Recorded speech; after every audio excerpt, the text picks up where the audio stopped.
Paano nga ba paganahin si Siri? So, sampulan natin ang Siri dito sa ating iPhone 13. So, hey Siri. So, open camera. Yan, guys. Nagbukas yung ating camera. So, okay. Napakaganda nitong sharing ito. So, another pa nga pala is, hey Siri, open Wi-Fi. At ayun nga guys. Okay. Yan, nag-connect na tayo sa Wi-Fi. At okay, another is, hey Siri, go to home screen.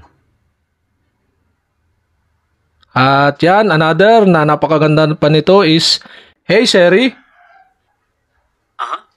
call Raiden. Calling Raiden mobile.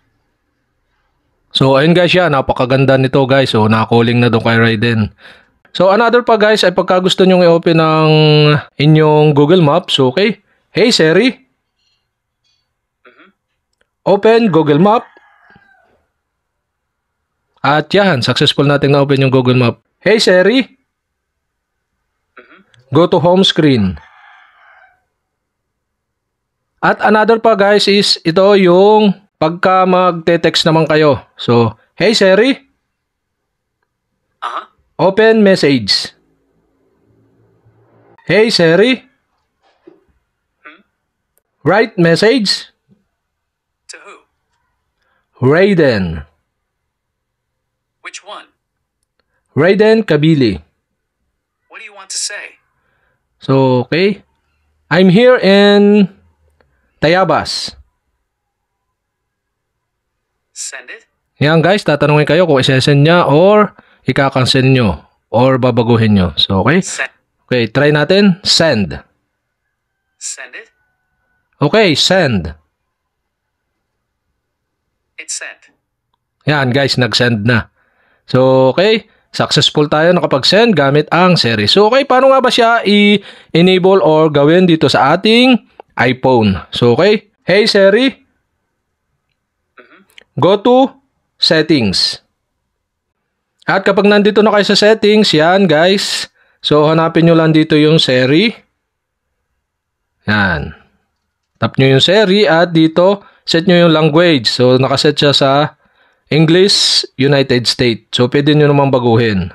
So, sinet natin sa English. Yung ito, ang kailangan naka-on is talk to Siri. So, dapat naka-on siya ng Siri or Hey Siri. Pwede din namang Hey Siri lang. Ito, pinili ko itong dalawa. Hey Siri at saka yung Siri.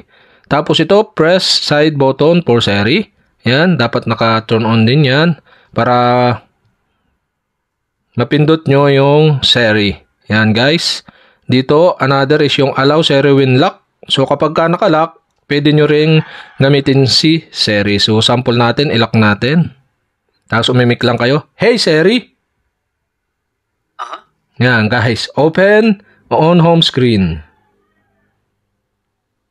Oh, guys, ganun lang. Napakagaling nito Siri. Tapos dito sa voice, tap nyo lahat, tapos select kayo ng variation.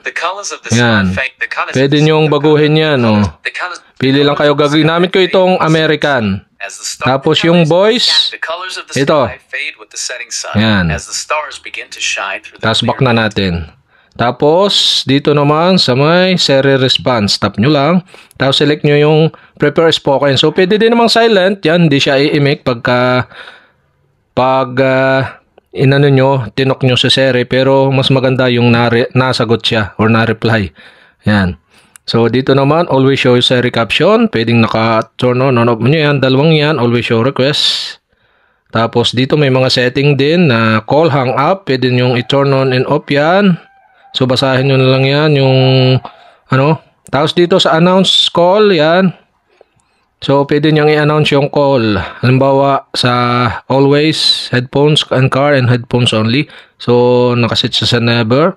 Dito sa messaging with Siri, yan, automatically send message. Pwede nyo i-on para mag-automatic na mag-send once na kayo ay mag-create ng message gaya nung ginawa natin kanina.